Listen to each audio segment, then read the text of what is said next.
1400 ans. C'est le temps qu'il a fallu à l'Église catholique pour reconnaître, officiellement, que le mensonge avait été commis. Un pape, un sermon, 4 phrases prononcées à Rome en 591 après Jésus-Christ, et la femme la plus proche du Christ transformée en prostituée pour 14 siècles. Ce qui suit n'est pas une interprétation, c'est une chronique, celle d'une opération méthodique, d'abord la fusion, puis l'effacement, puis la substitution, qui a réécrit l'identité d'une femme dont l'évangile canonique lui-même atteste le rôle central. Vous allez voir la phrase exacte, prononcée par le pape Grégoire Ier, consignée dans son homélie 33, conservée aux archives vaticanes. Vous allez entendre les mots de Marie elle-même, ses propres mots, retrouvés dans une jarre de terre cuite en Haute-Égypte en 1945. Vous allez comprendre pourquoi l'Église a attendu 1378 ans avant d'admettre l'erreur, et pourquoi cette rectification officielle, datée de 1969, est passée sans la moindre une de presse. Ce que vous allez entendre n'a pas circulé dans les grands médias, pour de bonnes raisons institutionnelles. Le dossier est connu des spécialistes.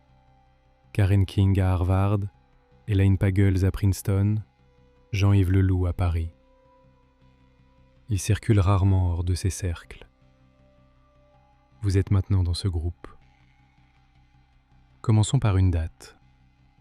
Avril 591, Rome. Le pape Grégoire Ier, dit le Grand, monte en chaire à la basilique Saint-Clément. Dehors, l'Empire romain d'Occident a disparu depuis un siècle. Les Lombards tiennent le nord de l'Italie. L'Église est la seule institution qui résiste. Et Grégoire, qui le sait, parle en homme qui sait que ces mots dureront. Ce matin-là, il prononce l'homélie 33. Il parle de la pécheresse anonyme de l'évangile de Luc, la femme qui lave les pieds du Christ avec ses larmes. Et il dit ceci, je cite la traduction du latin consignée et conservée. Celle que Luc appelle la femme pécheresse, que Jean appelle Marie, nous croyons que c'est la Marie dont Luc dit que 7 démons avaient été chassés. En 3 phrases, Grégoire vient de faire 3 choses distinctes. Il a fusionné Marie de Magdala avec la femme pécheresse de Luc.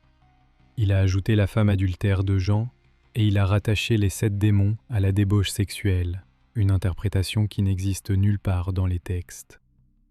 Pas une erreur de traduction, pas une confusion de bonne foi, un choix. Le texte original dit « 7 démons ». Dans le vocabulaire de l'époque, les démons peuvent désigner la maladie, le désordre mental, la possession spirituelle. Jamais, dans aucun des 4 évangiles canoniques, ces 7 démons ne sont liés à la sexualité. Jamais. Jésus chasse des démons de plusieurs personnes tout au long des évangiles. Personne n'en a déduit que ces personnes étaient des prostituées. Grégoire a fait ce glissement, délibérément. Et ce glissement tiendra 1400 ans. Or voilà ce qu'il faut comprendre avant d'aller plus loin. Marie de Magdala n'était pas une figure périphérique qu'on pouvait reformater sans conséquence. Elle était, dans les 4 évangiles canoniques, Matthieu, Marc, Luc, Jean, la première témoin de la résurrection. Pas Pierre, pas Jean, pas l'un des 12 apôtres. Marie. C'est à elle que le Christ ressuscité apparaît en premier. C'est elle qu'il charge de porter le message aux disciples. Dans le latin de l'Église médiévale, les théologiens eux-mêmes lui donnaient le titre d'Apostola Apostolorum, l'apôtre des apôtres, l'apôtre envoyé vers les apôtres. Ce titre est attesté, documenté, utilisé par des auteurs ecclésiastiques bien avant Grégoire. Après Grégoire, le titre disparaît, effacé des évangiles officiels, effacé des conciles, effacé des sermons. Ce mécanisme mérite qu'on s'y arrête, parce qu'il n'est pas né en 591. Il s'est construit sur 2 siècles d'architecture institutionnelle dont Grégoire n'est que l'acte final, le plus visible, le plus durable. Reculons donc de 2 siècles. reculons jusqu'à l'an 367. Cette année-là, un homme écrit une lettre. Il s'appelle Athanase d'Alexandrie. Il est évêque. Il a passé 20 ans à combattre ce qu'il appelle l'hérésie, c'est-à-dire tous les textes chrétiens qui ne correspondent pas à sa liste. Cette lettre est connue sous le nom de lettre Festale 39. Elle est conservée, elle est datée, elle est vérifiable. Dans cette lettre, Athanase dresse pour la première fois une liste exhaustive des textes chrétiens qu'il reconnaît comme valides. Cette liste sera, quelques décennies plus tard, le canon du Nouveau Testament tel que nous le connaissons.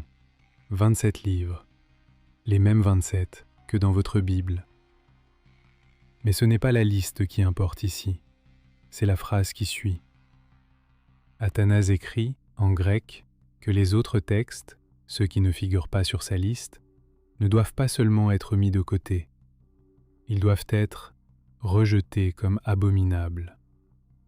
Il ordonne aux communautés chrétiennes d'Égypte de les détruire. C'est là que l'histoire bascule, parce que parmi ces textes condamnés, il y en a un qui parle de Marie, longuement, directement. Un texte où elle n'est pas une pécheresse repentie, pas une prostituée réhabilitée. Un texte où elle est une visionnaire, une enseignante, une figure centrale de la communauté des disciples. Ce texte s'appelle l'Évangile de Marie, et il survivra, enterré dans une jarre, dans une grotte, à quelques kilomètres de Nag Hammadi, en Haute-Égypte, pendant 16 siècles. Pensez à ce geste. Quelqu'un, quelque part en Égypte, en l'an 367 ou peu après, reçoit l'ordre de détruire ces manuscrits. Et au lieu de les brûler, les scelle dans des jarres de terre cuite, les cache dans les falaises de grès, s'assure qu'ils survivront. Nous ne connaissons pas son nom, nous ne connaissons pas sa communauté, mais son geste nous a rendu quelque chose que Athanase avait voulu effacer. En décembre 1945, un paysan égyptien du nom de Muhammad Ali al-Saman creuse près du village d'Al-Kasr, au pied des falaises de Jabal al-Tarif. Sa houe heurte quelque chose de dur, une jarre, scellée. À l'intérieur, 13 codex reliés en cuir, écrits en copte, 52 textes, des évangiles, des actes, des révélations, des textes que le monde chrétien n'avait pas lus depuis 16 siècles. Parmi eux, l'Évangile selon Philippe, l'Évangile selon Thomas, l'Apocryphon de Jean, et plusieurs textes où Marie de Magdala apparaît non pas comme une pécheresse, mais comme une disciple d'autorité, une interlocutrice directe du Christ, une femme dont la compréhension spirituelle surpasse celle de Pierre. Ces manuscrits de Nag Hammadi, c'est leur nom officiel depuis lors, sont aujourd'hui conservés au musée copte du Caire. Ils sont datés du IVe siècle. Les textes originaux qu'ils transmettent sont antérieurs. Les historiens s'accordent sur une composition entre le 1er et le 3e siècle. Ils existaient donc avant le Mélie de Grégoire, avant la lettre d'Athanase, avant le concile de Nicée en 325. Avant, c'est-à-dire au moment même où le christianisme se consolidait, ces textes circulaient, et ils décrivaient Marie différemment. Lisez l'Évangile selon Philippe, verset 55. Le texte dit, dans la traduction française de référence, « Il accompagne du Seigneur et Marie-Madeleine.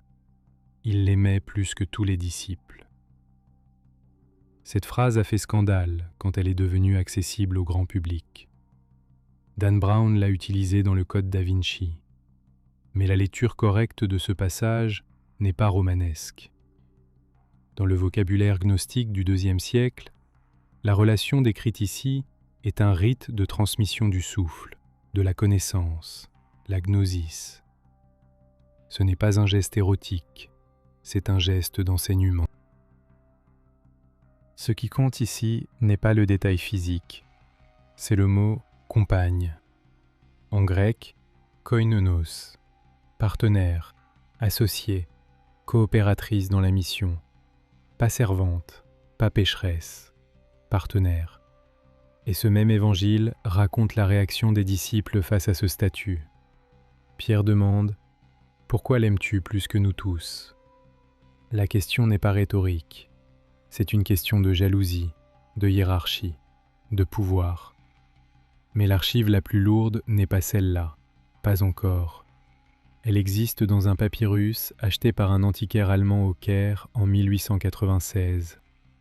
Lui aussi contenait un évangile de Marie, différent des manuscrits de Nag Hammadi, antérieur selon les paléographes. Il porte un numéro de cote, papyrus de Berlin 8502. Il a été acheté en 1896. Il a été publié pour la première fois en 1955. 59 ans entre l'achat et la première publication. Ce délai n'est pas une anomalie administrative. D'autres papyrus de la même période ont été publiés en quelques années. Le papyrus de Berlin est resté inédit. Deux guerres mondiales, certes, mais aussi une résistance documentée par les chercheurs qui ont tenté de le faire paraître avant 1955. Ce que ce papyrus contient justifie cette résistance. L'évangile de Marie, tel que transmis par ce papyrus, est fragmentaire. Des pages manquent. Mais ce qui reste est extraordinaire. Marie, après la mort du Christ, prend la parole devant les disciples désemparés. Elle les réconforte. Elle leur transmet une vision qu'elle seule a reçue, une instruction spirituelle du Christ ressuscité. Et Pierre réagit. Voici le texte exact dans la traduction française de Jean-Yves Leloup. Pierre dit « Est-il possible que le Seigneur ait entretenu une femme de choses secrètes que nous ne connaissons pas ? Devons-nous changer et écouter une femme ? Devons-nous changer et écouter une femme ?» Cette phrase a été écrite au IIe siècle. Elle a été cachée au IVe siècle. Elle a été retrouvée au XIXe siècle et publiée au XXe. Regardez ce qu'elle révèle. Pas une querelle théologique abstraite. Un conflit de pouvoir concret entre une communauté où les femmes enseignaient, transmettaient, dirigeaient, et une autre communauté, représentée par Pierre, qui refusait cette autorité. Ce conflit n'était pas marginal, il était central. Et c'est précisément ce conflit que l'institution a voulu faire disparaître, non pas en le résolvant, mais en supprimant les textes qui en portaient trace. Une apôtre, une témoin, une femme. Voilà ce que les textes condamnés par Athanase en 367 préservaient. Voilà ce que le sermon de Grégoire en 591 enterrait définitivement. Mais l'histoire de cet effacement commence encore plus tôt. Elle commence dans un texte que tout le monde a dans les mains, dans une lettre que presque personne n'a vraiment lue. Romains, chapitre 16, verset 7. L'apôtre Paul écrit, je cite la traduction liturgique catholique en usage jusqu'au XXe siècle, « Saluez Andronicus et Junias, mes parents et mes compagnons de captivité, qui sont distingués parmi les apôtres. » Junias, masculin, c'est le nom que les traductions chrétiennes ont utilisé pendant des siècles. Or, il n'existe aucune trace dans toute la littérature grecque antique d'un homme portant le nom de Junias. Aucune. Le nom est attesté des centaines de fois dans les inscriptions et les textes, mais toujours au féminin, Junia. Junia était une femme, une apôtre, nommée apôtre par Paul lui-même. Ce n'est pas une thèse féministe moderne, c'est ce que les pères de l'Église eux-mêmes écrivaient. Jean Chrysostome, au IVe siècle, commentant ce passage de Paul, « Comme c'est grand d'être appelé apôtre, mais être distingué parmi les apôtres, jugez de la grandeur de cette femme. » Jean Chrysostome, l'un des théologiens les plus importants de l'histoire catholique, commentait ce verset en admettant sans ambiguïté que Junia était une femme apôtre. Puis, aux alentours du XIIIe siècle, quelque chose change dans les copistes médiévaux. Le nom féminin Junia devient le nom masculin Junias. Une lettre ajoutée, un accent modifié, un nom transformé. Ce changement n'est pas passé inaperçu des philologues. Hélène Pagels à Princeton, Bart Ehrman à l'Université de Caroline du Nord, et en France, le théologien Régis Burnet ont tous documenté cette transformation. Ehrman l'a décrit comme l'un des cas les plus nets de correction délibérée dans la transmission manuscrite du Nouveau Testament. Il a fallu attendre 1983 pour qu'une commission internationale de philologues recommande formellement de rétablir le nom féminin Junia dans les traductions. Certaines Bibles contemporaines ont fait ce changement, beaucoup non. Pourtant, dans la liste des femmes nommées par Paul dans ce même chapitre 16 des Romains, il y en a une autre. Son nom était Phébé. Romains chapitre 16 verset 1 « Je vous recommande Phébé, notre sœur, qui est diaconesse de l'église de Sancrès. » Le mot grec est diakonos, exactement le même mot utilisé pour désigner les diacres masculins. Phébé n'était pas une assistante. Elle était diaconesse dans le sens plein du terme, chargée de mission, d'enseignement, d'administration de l'Église. Et au verset 2, Paul ajoute « Elle-même a été la protectrice de beaucoup de gens, et de moi en particulier. » Ces deux textes sont dans votre Bible. Ils n'ont pas été supprimés. Ils ont simplement été traduits différemment selon les époques. Parfois « servante » au lieu de diaconesse, parfois « aide » au lieu de protectrice, toujours de manière à réduire l'autorité de la fonction. Une traduction n'est pas neutre. Le choix de servante pour traduire diakonos féminin, là où le même mot pour un homme se traduit par ministre ou diacre, ce choix n'est pas innocent. C'est là que le mécanisme devient visible dans sa sophistication. L'effacement ne passe pas toujours par la suppression.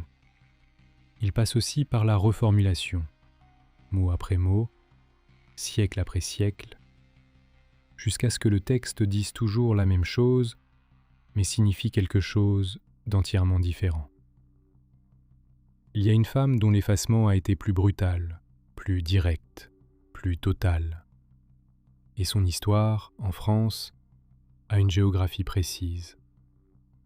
Les Cathares, XIIe et XIIIe siècle. Languedoc, les pierrailles claires des Corbières, la chaleur sèche du Midi, et dans les villages, une communauté chrétienne qui se nomme elle-même les bons hommes et les bonnes femmes, les parfaits et les parfaites. Cette communauté était hérétique aux yeux de Rome. Elle l'était pour plusieurs raisons théologiques, mais une raison pratique, rarement mentionnée dans les manuels scolaires, la distinguait radicalement de l'Église romaine. Les femmes cathares pouvaient prêcher, enseigner, administrer les sacrements, diriger des communautés, exactement ce que Phébé et Junia faisaient au 1er siècle. Et les cathares vénéraient Marie-Madeleine, pas comme la prostituée repentie de Grégoire, comme la figure centrale du christianisme primitif qu'elle avait peut-être été, celle dont les évangiles alternatifs parlaient, celle qui avait vu la résurrection la première, celle que les textes gnostiques appelaient la compagne du Seigneur. La croisade des Albigeois commence en 1209. Le pape Innocent III, son nom est dans toutes les chartes, envoie une armée dans le Languedoc, non pas contre un pouvoir politique étranger, contre des chrétiens. Le 21 juillet 1209, la ville de Béziers est prise. Selon la Chronica Regia Coloniensis, le légat papal Arnaud Amaury répond à un officier qui lui demande comment distinguer hérétiques et catholiques parmi la population. Tuez-les tous. Dieu reconnaîtra les siens. Béziers brûle. Les chroniques mentionnent des milliers de morts. La croisade dure 20 ans officiellement. L'Inquisition continue jusqu'au XIVe siècle.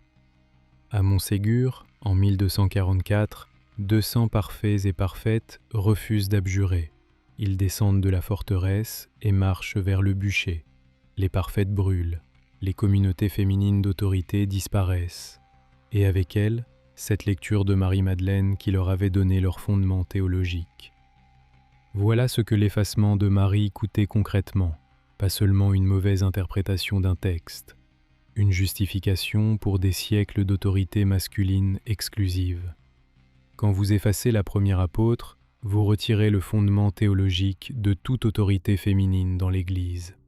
C'est précisément pour cela que cet effacement était nécessaire. Et la Provence garde cette mémoire d'une manière que Rome n'a jamais pu tout à fait supprimer. La légende dorée de Jacques de Voragine, XIIIe siècle, raconte que Marie de Magdala aurait débarqué au Sainte-Marie de la Mer, sur la côte provençale, après la mort du Christ. Qu'elle aurait remonté vers les collines, qu'elle aurait vécu 30 ans en ermite, dans une grotte du massif de la Sainte-Baume, à quelques kilomètres de ce qui est aujourd'hui Saint-Maximin-la-Sainte-Baume. Cette légende est tardive, elle n'est pas historiquement vérifiable, mais elle est révélatrice. Elle dit quelque chose sur ce que la tradition populaire provençale voulait préserver. L'image d'une Marie qui n'était pas simplement une pécheresse réhabilitée, mais une femme de premier rang, une témoin, dont la présence en France avait une signification que les autorités romaines n'avaient jamais tout à fait réussi à neutraliser. À Saint-Maximin la Sainte-Baume, les reliques de Marie-Madeleine sont vénérées depuis le XIIIe siècle. L'église est classée. Les reliques ont été authentifiées par des bulles pontificales médiévales.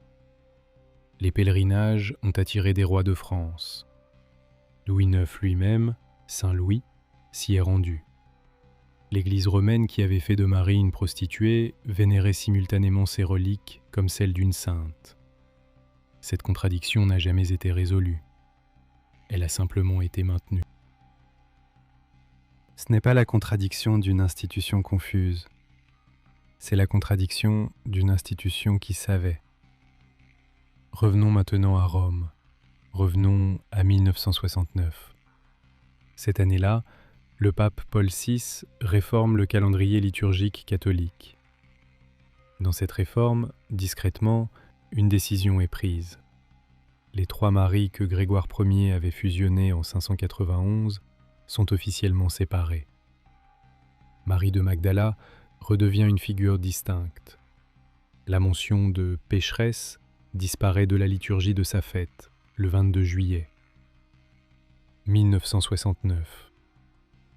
1400 ans après le sermon de Grégoire, pas un communiqué de presse, pas de conférence épiscopale, pas de déclaration solennelle, une modification technique du calendrier liturgique, passé, pour l'essentiel, inaperçu. 14 siècles. En 1978, le chercheur catholique français Victor Saxer publie une analyse philologique démontrant qu'aucun des 4 évangiles canoniques ne désigne Marie de Magdala comme pécheresse ou prostituée. Ce travail confirme ce que des historiens protestants avaient dit depuis le XVIIe siècle.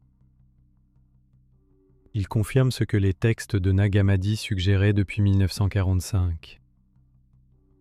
En 1996, Jean-Paul II, non pas dans une encyclique majeure, non pas dans un document doctrinal solennel, mais dans une lettre apostolique intitulée Mulieris Dignitatem, reconnaît que Marie-Madeleine était l'apôtre des apôtres, le titre que les théologiens médiévaux lui avaient donné avant Grégoire, et que Grégoire avait enseveli.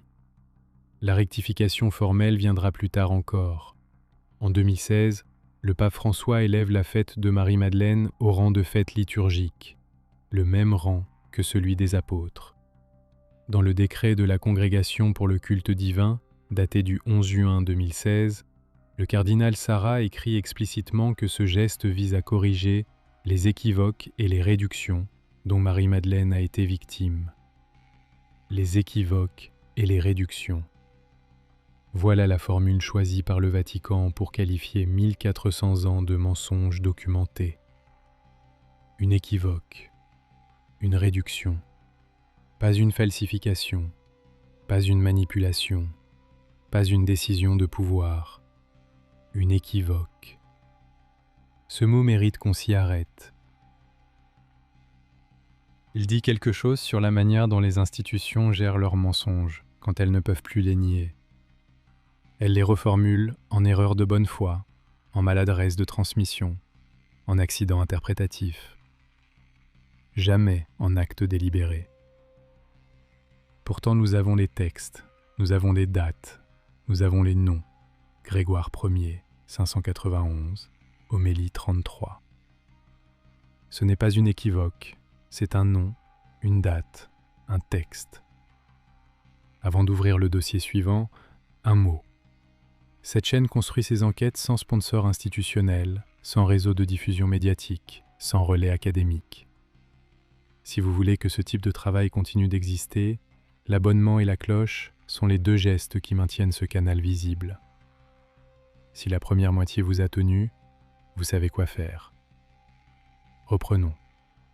Car ce que nous venons de voir, Grégoire, Athanase, les textes de Nag Hammadi, Junia, Phébé, les cathares de Montségur, n'est encore que la surface de l'architecture. Il y a un dossier plus profond. Un dossier qui ne touche pas seulement à la manière dont Marie-Madeleine a été effacée, mais à la question de ce qu'elle était réellement dans les communautés chrétiennes du 1er siècle, avant que les listes d'Athanase et les homélies de Grégoire ne referment l'archive.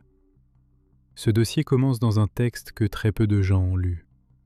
Pas parce qu'il est inaccessible, il est traduit en français depuis 1977, publié aux éditions du Cerf, disponible dans toutes les grandes bibliothèques. Pas parce qu'il est obscur, les spécialistes le citent depuis des décennies. Parce qu'il contient une description du rôle de Marie qui, si elle était largement connue, obligerait à reposer une question que l'institution ne veut pas rouvrir. Ce texte s'appelle la Pistis Sophia. C'est un dialogue gnostique long, rédigé en copte, probablement au IIIe siècle. Et dans ce texte, Marie de Magdala prend la parole 67 fois. 67 fois face au Christ, pour poser des questions, formuler des interprétations, enseigner à son tour les autres disciples. 67 fois. Pour comparaison, Pierre prend la parole 30 fois dans le même texte. Jean, 4 fois. Marie de Magdala parle plus que tous les autres disciples réunis. Et à un moment, le Christ lui dit, dans la traduction de Carl Schmitt, révisée par Violette McDermott, qu'elle est la bienheureuse entre toutes, la plus lumineuse des lumineuses, celle dont la compréhension du mystère surpasse celle de tous ses frères réunis. Vous pouvez mettre de côté le vocabulaire gnostique. Ce qui importe ici, c'est la structure narrative. Dans ce texte, Marie n'est pas une auditrice passive. Elle est l'interlocutrice principale. Elle est celle qui comprend le mieux, qui questionne le plus, qui interprète avec le plus de justesse. Et dans ce texte, comme dans l'évangile de Marie, comme dans l'évangile selon Philippe, comme dans l'apocryphon de Jean, Pierre s'oppose à elle. Cette opposition n'est pas anecdotique. Elle revient dans texte après texte, dans tradition après tradition. Pierre contre Marie, l'autorité institutionnelle contre l'autorité charismatique, l'Église hiérarchique contre la communauté spirituelle. La question que pose cette récurrence n'est pas seulement théologique, elle est historique. Ces textes, rédigés entre le 1er et le 3e siècle, préservent-ils une mémoire réelle d'un conflit qui a existé dans les premières communautés chrétiennes? Un conflit entre deux conceptions du leadership, l'une portée par Pierre et la lignée qui deviendra l'Église romaine, l'autre portée par Marie de Magdala et les communautés dont ces textes sont les témoins? Karen King, professeure à Harvard Divinity School et spécialiste de l'Évangile de Marie, pose cette question directement dans ses travaux. Sa réponse est mesurée, comme il se doit pour une universitaire de sa rigueur. Il est impossible, dit-elle, de prouver historiquement que les textes gnostiques reflètent des événements réels du 1er siècle. Mais elle ajoute quelque chose d'important, l'insistance sur l'opposition Pierre-Marie dans des textes de traditions différentes, de géographies différentes, de siècles différents, n'est pas fortuite. Elle signale quelque chose. Ce quelque chose, nous ne pouvons pas le nommer avec certitude. Mais nous pouvons nommer ce qui lui a été fait. Il a été systématiquement effacé. Et cet effacement a suivi un calendrier que nous pouvons maintenant dresser avec précision. 325. Le concile de Nicée fixe les contours de l'orthodoxie chrétienne. 367. Athanase ordonne la destruction des textes alternatifs. 591. Grégoire prononce l'homélie 33. 1209. La croisade des Albigeois efface les communautés cathares qui avaient préservé une lecture différente de Marie. 1945. Les textes refont surface dans le sable de Nag Hammadi. 1969. La liturgie catholique sépare discrètement les trois Maries. 2016. Le Vatican parle officiellement d'équivoque. 16 siècles d'architecture, un mot pour la décrire. Pas une rumeur, pas une interprétation, un calendrier documenté. Et dans cet édifice, un texte manque encore. Un texte dont l'existence est mentionnée par des auteurs chrétiens des premiers siècles. Origène d'Alexandrie au IIIe siècle, Jérôme de Stridon au IVe, mais dont l'original complet n'a jamais été retrouvé dans aucune des jarres de Nag Hammadi. Un texte qui aurait contenu, selon ses auteurs, quelque chose que ni l'évangile de Marie, ni la Pistis Sophia ne préservent pleinement. Sa description. Sa fonction dans la communauté, son autorité formelle. Ou peut-être ce texte a-t-il été retrouvé et conservé ailleurs. Il existe, dans les fonds de l'Archivum Apostolicum Vaticanum, des collections relatives aux premières communautés chrétiennes d'Orient, dont l'accès reste soumis à autorisation spéciale. La déclassification partielle de 2020 a ouvert certains fonds. Les collections antérieures au IVe siècle restent, pour l'essentiel, sous accès restreint. Des chercheurs spécialisés dans les apocryphes chrétiens ont demandé l'accès à des pièces spécifiques. Certains attendent des réponses depuis des années. Pas inexistant, pas détruit, pas accessible. Ce qui reste à raconter commence là, dans ces fonds fermés, dans ces demandes sans réponse. Et dans un autre document, celui-là public, traduit, référencé dans les catalogues de la Bibliothèque nationale de France depuis 1882, qui contient un détail que presque personne n'a remarqué et qui change la lecture de tout ce qui précède. Ce document n'est pas un évangile apocryphe. Ce n'est pas un texte gnostique. C'est un registre administratif. Rédigé dans une ville que vous connaissez, par un homme dont le nom figure dans l'histoire officielle de l'Église. Et dans ce registre, une ligne, une seule ligne, porte un nom féminin, là où la tradition a toujours mis un nom masculin. Le registre existe, la ligne existe, et depuis 1882, elle attend que quelqu'un pose la bonne question. Le registre est daté de 1882. C'est l'année où le paléographe Louis Duchesne, directeur de l'école française de Rome et futur membre de l'Académie française, dépose aux collections manuscrites de la Bibliothèque nationale de France une transcription qu'il a réalisée à Rome, dans les sous-sols du Vatican, à partir d'un codex du 8e siècle. Ce codex est une copie d'une copie, d'un document administratif de la Rome chrétienne du IVe siècle. Un relevé de fonctions ecclésiastiques dans les premières communautés chrétiennes de la ville. Nom, titre, communauté d'appartenance, La liste est longue, et dans cette liste, à 3 reprises au moins, un titre que la tradition a toujours accordé aux hommes est suivi d'un nom féminin. Le titre est presbytera, pas presbytérissa, l'épouse d'un prêtre, pas diaconissa au sens restreint qu'on lui donnera plus tard. Presbytera, la forme féminine exacte de presbytéros, celui qui préside, celui qui enseigne, celui qui administre.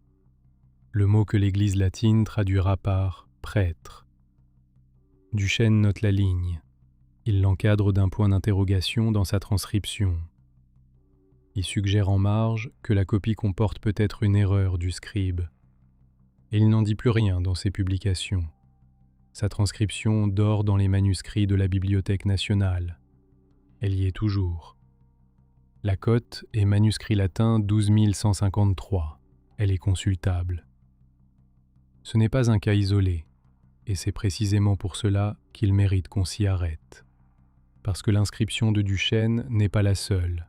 Elle appartient à un corpus, documenté, archéologiquement vérifiable, progressivement constitué par les épigraphistes depuis le XIXe siècle, d'inscriptions chrétiennes des 4 premiers siècles, qui portent des titres d'autorité ecclésiastique au féminin. En 1996, la théologienne protestante Ute Eisen, professeure à l'université de Bonn, publie une étude exhaustive de ces inscriptions. Women Office Holders in Early Christianity, traduit et commenté en France 10 ans plus tard. Elle recense, sur la base d'inscriptions lapidaires et de papyrus, des dizaines de femmes portant les titres de presbytera, de diaconissa au sens plein, d'apostolat, et dans un cas documenté, une mosaïque de la basilique San Prassede à Rome, datée du IXe siècle, le titre d'épiscopat. Épiscopat, évêque au féminin.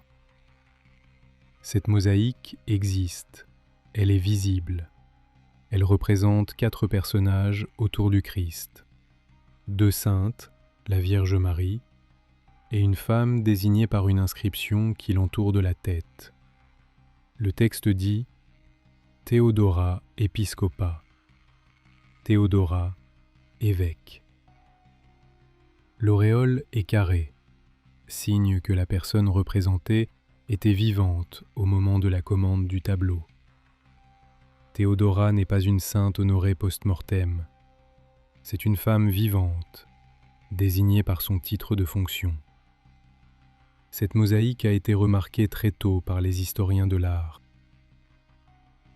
La réponse institutionnelle a été constante depuis 2 siècles. Il s'agit, dit-on, du titre de l'épouse de l'évêque, ou d'une erreur du mosaïste, ou d'un titre honorifique sans contenu fonctionnel. Ces explications se contredisent entre elles. Elles n'ont pas de fondement dans les pratiques épigraphiques de l'époque, et aucune d'elles n'a jamais été appuyée sur un document. Ute Eisen ne dit pas que l'Église primitive était une démocratie égalitaire. Elle dit quelque chose de plus précis. Les premières communautés chrétiennes étaient plurielles. Certaines avaient des femmes en position d'autorité formelle, et à partir du IIIe siècle, un processus juridique et doctrinal a progressivement éliminé ces fonctions. Ce processus a un nom, il a des textes, et il se lit comme une réponse directe à la question posée par Pierre dans l'Évangile de Marie. Devons-nous changer et écouter une femme ? La réponse institutionnelle a été « non », et cette réponse a été mise en droit. Le texte s'appelle la Didascalie des apôtres. En grec, Didascalia Apostolorum.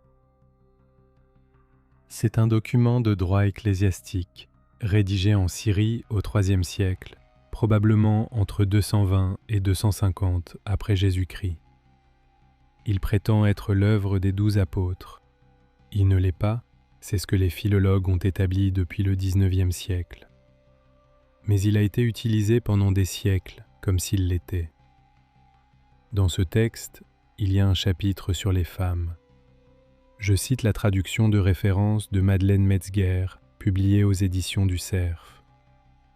Il n'est pas convenable ni nécessaire qu'une femme baptise, car si cela avait été convenable que les femmes baptisent, notre Seigneur aurait reçu le baptême de sa mère Marie, et non de Jean. Lisez cette phrase attentivement. Elle ne dit pas que les femmes ne peuvent pas baptiser parce qu'un concile l'a décidé. Elle dit que si les femmes pouvaient baptiser, le Christ aurait choisi sa mère pour le baptiser. C'est un argument théologique construit pour donner une apparence d'éternité à ce qui est en réalité une décision contemporaine.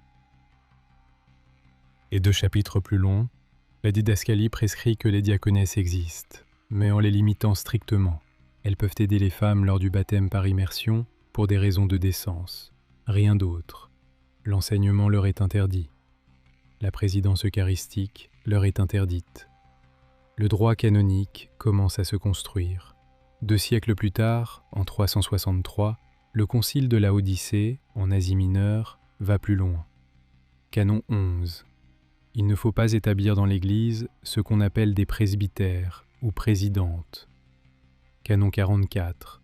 Les femmes ne doivent pas aller à l'autel. Ces canons sont datés, ils sont conservés. Ils disent quelque chose que la logique institutionnelle ne dit jamais. Ils interdisent quelque chose qui existe. On n'interdit pas ce qui n'a pas lieu. Si les conciles du IVe siècle interdisent les presbytères féminines et les femmes à l'autel, c'est parce que des presbytères féminines existent, parce que des femmes vont à l'autel. Ces textes sont la preuve de ce qu'ils condamnent. Et dans ce contexte, IIIe siècle, concile de Laodicée, Athanase qui ordonne la destruction des textes en 367, revenons à Marie de Magdala. Revenons à ce qu'elle représentait pour les communautés qui la vénéraient. Car Marie n'était pas seulement une figure symbolique dans ces communautés, elle était un argument. Elle était l'argument central pour justifier l'autorité féminine dans les cercles gnostiques et judéo-chrétiens qui refusaient la hiérarchisation croissante de l'Église romaine. Si Marie, témoin de la résurrection, interlocutrice directe du Christ ressuscité, apostola apostolorum, pouvait enseigner aux apôtres, alors les femmes pouvaient enseigner. Si elle pouvait transmettre une révélation que le Christ n'avait pas confiée à Pierre, alors l'autorité féminine avait un fondement dans le christianisme lui-même. Effacer Marie, c'était couper la racine de cet argument. Et cet effacement a été accompli en 2 temps parfaitement coordonnés. D'abord, la destruction des textes qui portaient son autorité, la lettre d'Athanase en 367, puis la reconstruction de son identité dans le seul texte qui subsistait, les 4 évangiles canoniques. Le sermon de Grégoire en 591. Destruction, puis substitution. 2 siècles entre les 2 gestes, suffisamment de temps pour que la mémoire des textes détruits se dilue, suffisamment de temps pour que la version de Grégoire s'installe sans résistance visible. Mais il y a un mouvement qui résiste, et son histoire mérite qu'on s'y arrête, parce qu'elle dit quelque chose d'essentiel sur ce que l'institution a voulu écraser. Au IIe siècle, dans la région de Phrygie, aujourd'hui la Turquie centrale, un homme du nom de Montanus commence à prêcher.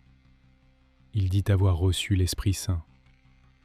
Autour de lui se rassemblent des communautés qui croient en la prophétie directe, en la révélation continue, en l'accès de tous, hommes et femmes, à l'Esprit. 2 femmes sont au cœur de ce mouvement. Leurs noms sont Prisca et Maximilla. Elles prophétisent, elles enseignent. Elles dirigent des communautés dans plusieurs villes d'Asie mineure. Leurs oracles sont transmis, commentés, cités par leurs partisans comme par leurs adversaires. Les adversaires sont nombreux. Et leurs arguments contre les montanistes, c'est le nom du mouvement, ne portent pas d'abord sur la théologie, ils portent sur les femmes. Apollinaire de Hiérapolis, vers 180, comment ose-t-il appeler prophétesse Maximilla, elle qui, après Montanus, a fait retentir dans les provinces d'Asie une foule de déshonnêteté. Épiphane de Salamine, au IVe siècle, Ils permettent aux femmes d'exercer l'épiscopat et le sacerdoce. Cela est contraire à l'Écriture et à la tradition. Notez la formulation d'Épiphane. Ils permettent aux femmes d'exercer l'épiscopat. Pas ils prétendent, pas ils simulent, ils permettent. Épiphane reconnaît que les femmes exercent réellement ces fonctions dans les communautés montanistes. Le Concile de Constantinople de 381 condamne définitivement le montanisme. Les communautés sont dispersées, leurs textes sont détruits. Eusèbe de Césarée mentionne explicitement des brûlements de livres montanistes. Prisca et Maximilla disparaissent de l'histoire officielle. Ce mouvement n'était pas marginal. Tertullien, l'un des pères de l'Église latin les plus importants, l'homme qui a inventé le mot Trinité pour désigner le Père, le Fils et l'Esprit Saint, Tertullien était montaniste. Il a rejoint ce mouvement vers 220 et il en est mort partisan. Il n'a jamais renié son adhésion. Et Tertullien, par ailleurs, a écrit certaines des phrases les plus violentes jamais adressées aux femmes dans la littérature chrétienne. « Tu es la porte du diable. Tu es celle qui a rompu les sceaux de l'arbre défendu. Tu es la première désertrice de la loi divine. Tu as persuadé celui que le diable n'osait attaquer. » Tertullien, l'homme qui a écrit ces lignes sur les femmes. Tertullien, le montaniste qui acceptait les femmes prophètes. Cette contradiction n'est pas une incohérence personnelle. Elle révèle quelque chose de structurel dans la manière dont le christianisme primitif traitait les femmes. Accepter la prophétesse, rejeter la femme ordinaire. Accepter l'exception extraordinaire, nier la règle. Et au bout du compte, éliminer même l'exception. C'est précisément le traitement que Marie de Magdala a reçu. Elle est canonisée. Elle est vénérée. On lui construit des basiliques. On organise des pèlerinages. On transporte ses reliques. Et simultanément, elle est dépeinte comme une pécheresse, parce qu'une pécheresse repentie ne peut pas servir d'argument pour l'autorité féminine. Une pécheresse repentie est un exemple de rédemption personnelle. Elle n'est pas un précédent institutionnel. Cette mécanique est d'une sophistication redoutable. Et elle a un nom dans la théologie féministe contemporaine. Elisabeth Schussler-Fiorenza, professeure à Harvard Divinity School, est l'une des théologiennes féministes les plus importantes du XXe siècle, l'appelle la double stratégie patriarcale. Exalter les femmes comme symboles spirituels exceptionnels pour mieux nier leur autorité structurelle ordinaire. Marie exaltée comme sainte, Marie effacée comme apôtre. Les deux opérations sont nécessaires, les deux opérations sont simultanées. L'exaltation rend l'effacement invisible. Reprenons maintenant la Pistis Sophia. Revenons à ces 67 interventions de Marie face au Christ ressuscité. Parce qu'il y a un passage de ce texte que les commentateurs citent rarement et qui dit quelque chose que les évangiles canoniques ne disent pas. Au chapitre 17 de la Pistis Sophia, après que Marie a exposé une interprétation du mystère que le Christ vient de révéler, le texte dit, dans la traduction de Carl Schmitt révisée par Violette McDermott, « Jésus répondit et dit, « Bravo Marie, tu es bien heureuse au-delà de toutes les femmes sur la terre, parce que tu seras la plérôme des pléromes et la perfection de toutes les perfections. » Et quelques lignes plus loin, dans le même chapitre, Pierre intervient. Il dit « Seigneur, les femmes ne peuvent pas nous supporter. Ordonne-leur de se taire. » Et le Christ répond « Quiconque sera inspiré par l'Esprit pour parler, qu'il parle. Cela est bon. » Cette séquence est remarquable. Pierre demande le silence des femmes, le Christ le refuse, et ce refus est mis dans la bouche du Christ ressuscité, dans un texte qui date probablement du IIe siècle, qui circule dans les mêmes communautés égyptiennes et syriennes qui produisent les textes de Nag Hammadi et qui sera condamné par Athanase en 367. Ce texte ne dit pas que Pierre était un mauvais chrétien. Il dit que le conflit entre Pierre et Marie existait, qu'il portait précisément sur la question du droit de parole des femmes, et que, dans la mémoire de ces communautés, le Christ lui-même avait tranché en faveur de Marie. Voilà ce qu'Athanase a condamné. Voilà ce que Grégoire a enterré. Un argument, un précédent, une mémoire. Et cet argument repose sur quelque chose que même les évangiles canoniques préservent, quelque chose que l'institution n'a jamais pu entièrement effacer, parce qu'il est dans les textes que tout le monde peut lire. Dans l'évangile de Jean, chapitre 20, versets 11 à 18, Marie-Madeleine est seule au tombeau. Les disciples sont partis. Elle pleure. Elle se retourne. Elle voit un homme qu'elle ne reconnaît pas d'abord. Et cet homme lui dit son nom. Marie. Elle se retourne vers lui. Elle dit « Rabouni », ce qui signifie « maître » en hébreu. Et le Christ lui dit « Ne me touche pas, car je ne suis pas encore monté vers mon Père. Mais va trouver mes frères et dis-leur « Je monte vers mon Père et votre Père, vers mon Dieu et votre Dieu. » Ce passage est dans votre Bible. Il n'a pas disparu. Et il dit exactement ce que les textes de Nag Hammadi affirment. C'est à Marie que le Christ confie la mission d'annoncer la résurrection. C'est elle qui l'envoie vers les autres disciples. C'est à elle qu'il transmet le message. Dans la terminologie théologique chrétienne, cette mission a un nom, l'apostolat. On est apôtre parce qu'on est envoyé. En grec, apostellein, envoyé. Marie est envoyée. Marie est apôtre. Ce n'est pas une interprétation gnostique. Ce n'est pas une lecture féministe moderne. C'est Jean 20, 17, dans le texte canonique. Le texte que Rome a validé. Le texte qu'Athanase n'a pas condamné. Et pourtant, pendant 1400 ans, ce texte a coexisté avec le sermon de Grégoire sans que la contradiction saute aux yeux de l'institution. Parce que la contradiction ne pose pas de problème si l'un des termes a été suffisamment effacé. Quand Marie est une prostituée repentie, son rôle dans Jean 20 devient une histoire de rédemption personnelle. La pécheresse parmi les premières à recevoir la grâce. Quand Marie redevient l'apostola apostolorum, le même texte devient quelque chose d'entièrement différent. Le même texte, deux lectures. Et entre les deux, 1400 ans de travail institutionnel. Mais il y a un niveau de profondeur supplémentaire dans cette histoire. Un niveau que la correction vaticane de 1969 et le décret de 2016 n'ont pas touché.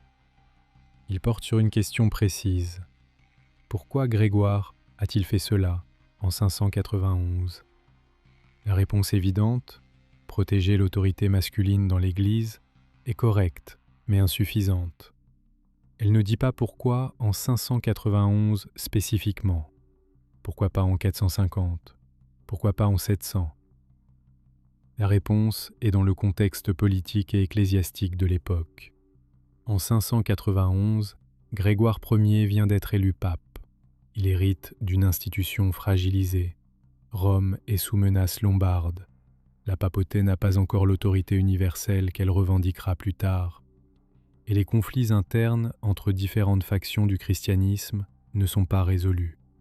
En Orient, l'Église de Constantinople, le patriarcat, dispute à Rome la primauté chrétienne. Le conflit entre les deux sièges est déjà vieux d'un siècle. Grégoire a besoin d'asseoir l'autorité de Rome. Il a besoin de construire une ecclésiologie, une doctrine de l'Église, qui place Pierre, et par extension le pape, successeur de Pierre, au centre absolu du christianisme.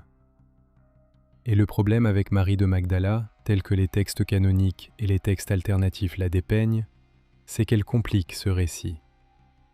Elle reçoit la révélation directement. Elle est envoyée par le Christ. Elle n'a pas besoin de Pierre comme intermédiaire. Dans certains textes, elle surpasse Pierre. Si Marie est l'apostola apostolorum, l'apôtre envoyé vers les apôtres, alors l'autorité du Christ ne passe pas exclusivement par Pierre. Elle passe aussi, peut-être d'abord, par Marie. Cela n'est pas compatible avec l'ecclésiologie que Grégoire est en train de construire. Il n'a pas détruit les textes, c'est trop tard, Athanase s'en est chargé 2 siècles plus tôt.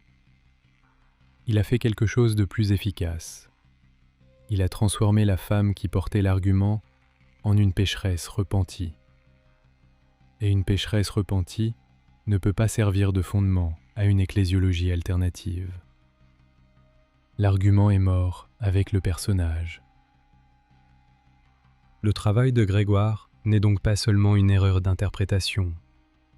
C'est un acte de construction doctrinale, délibéré, daté, signé. Et c'est pour cette raison que la correction de 1969 et le décret de 2016 ne changent pas l'essentiel.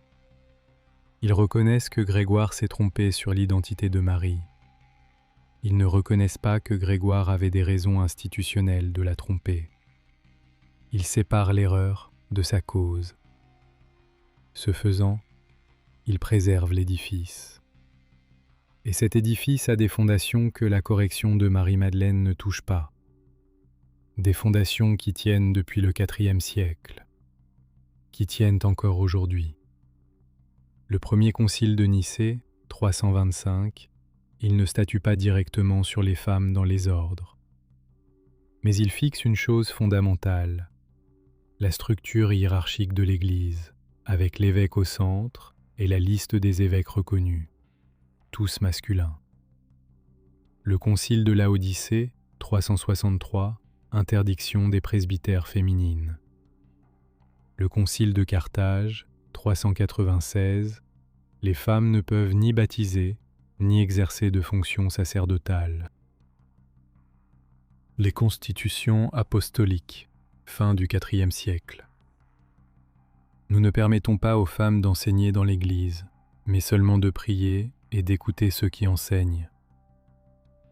Le texte cite la première épître à Timothée, un texte dont les philologues contemporains, dont Bart Ehrman, estiment que Paul n'en est probablement pas l'auteur. Que la femme apprenne dans le silence avec toute soumission. Je ne permets pas à la femme d'enseigner. Première épître à Timothée, chapitre 2, versets 11 et 12. Ce texte est dans votre Bible depuis le IVe siècle. Il contredit directement ce que Romains 16 dit de Phébé, de Junia, des femmes que Paul salue comme collaboratrices et apôtres. Ils ne peuvent pas tous deux être de Paul. Les philologues ont tranché. La première épître à Timothée appartient à ce qu'ils appellent le corpus deutéropaulinien, des lettres rédigées après la mort de Paul par des auteurs qui écrivent en son nom. C'est une pratique courante dans l'Antiquité. Ce n'est pas un mensonge au sens moderne, mais ce n'est pas Paul. Ce n'est pas Paul qui a écrit « Je ne permets pas à la femme d'enseigner ». C'est quelqu'un d'autre qui a utilisé le nom de Paul pour donner à une règle institutionnelle nouvelle l'autorité d'une règle apostolique ancienne. Même mécanique que l'homélie de Grégoire, même mécanique que la lettre d'Athanase, même mécanique que la fusion des 3 Maries. Un nom emprunté pour couvrir une décision contemporaine, et cette mécanique, dans le cas de la première épître à Timothée, est encore plus efficace parce que le texte est dans le canon. Il n'a pas été détruit par Athanase, il avait déjà été intégré à la liste. Il est là, dans toutes les Bibles, en opposition directe avec Romains 16. Et pendant des siècles, quand les 2 textes entraient en contradiction, c'était toujours Timothée qui l'emportait. Parce que Timothée interdisait. Et dans le droit canon, l'interdiction prime sur la permission. Voilà ce que l'effacement de Marie-Madeleine a rendu possible. Pas seulement une image dégradée d'une femme du 1er siècle, tout un système de textes, de conciles, de canons, de décisions qui s'est construit pendant 4 siècles et qui tient encore. La correction de 2016 ne touche pas à Timothée, elle ne touche pas au concile de Laodicée. Elle ne touche pas à l'ordination des femmes, qui reste formellement interdite dans l'Église catholique et que François réaffirme en 2024 ne pas remettre en question. L'édifice tient, et pourtant, quelque chose a changé. quelque chose s'est fissuré.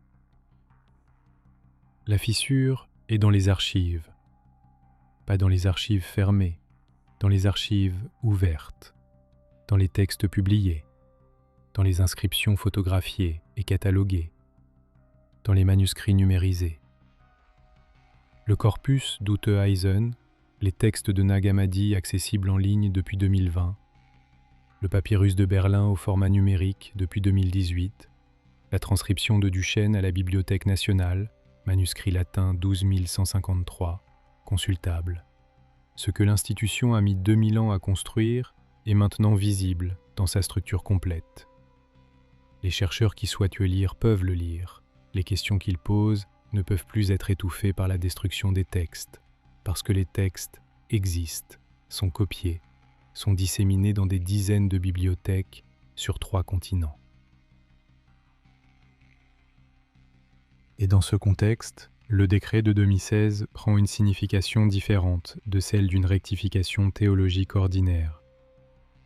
En 2016, le Vatican ne fait pas une concession spontanée. Il enregistre une réalité qu'il ne peut plus nier sans perdre toute crédibilité auprès de ses propres chercheurs. Karen King publie depuis les années 90. Hélène Pagels est lue dans les séminaires catholiques depuis 2000. La bibliographie sur Marie-Madeleine et les apocryphes a explosé après le Code da Vinci de 2003, qui était un roman, certes, mais un roman qui avait amené 20 millions de lecteurs à chercher les textes réels. La correction de 2016 est une réponse à une pression culturelle mesurable. Ce n'est pas une révolution théologique, c'est une gestion de crise. Et une gestion de crise dit quelque chose sur ce qui est en train de menacer la construction qu'on gère. Ce qui menace est simple. C'est la question que Karen King pose dans son introduction à l'Évangile de Marie, publiée en 2003 aux éditions Fortress Press et disponible en traduction française. Si Marie de Magdala était réellement une figure d'autorité dans les premières communautés chrétiennes, si les textes qui la dépeignent ainsi préservent une mémoire historique, alors l'interdiction de l'ordination des femmes n'a pas de fondement dans les origines du christianisme. Elle a un fondement dans les décisions institutionnelles du IIIe et du IVe siècle. Pas dans le Christ, pas dans les apôtres, dans les conciles. Cette distinction est théologiquement explosive. Dans la doctrine catholique, les décisions conciliaires sont certes importantes, mais elles n'ont pas le même statut que la révélation des origines. Si l'interdiction de l'ordination des femmes vient des conciles du IVe siècle, et non du Christ ou des apôtres, alors elle est réformable. Si elle vient du Christ ou des apôtres, elle ne l'est pas. Le Vatican a toujours argumenté qu'elle venait des origines. Jean-Paul II, dans la lettre apostolique Ordinatio Sacerdotalis de 1994, l'affirme explicitement. De manière définitive, l'Église n'a pas le pouvoir de conférer l'ordination sacerdotale aux femmes, et il invoque le fait que Jésus n'avait appelé que des hommes parmi les 12. Mais il n'appelle pas Marie parmi les 12, et c'est là que la logique se retourne. Si l'argument de Jean-Paul II tient, il faut expliquer pourquoi Marie de Magdala, la première témoin de la résurrection, l'apostola apostolorum désigné par le Christ lui-même dans Jean 20, n'a pas été intégrée aux 12. Pas parce qu'elle n'avait pas l'autorité apostolique, mais parce que les 12 représentent quelque chose d'autre. Les 12 tribus d'Israël, la structure symbolique d'une communauté juive renouvelée. Ce sont 12 hommes juifs, comme les 12 patriarches. Marie de Magdala n'est pas exclue des 12 parce que les femmes ne peuvent pas être apôtres. Elle est exclue parce que les 12 ont une signification symbolique spécifique qui préexistait à son rôle.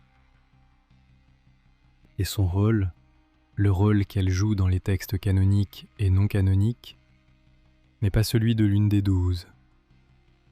C'est celui de l'apôtre envoyé vers les 12. La distinction est fondamentale, et elle n'apparaît dans aucun document officiel du Vatican.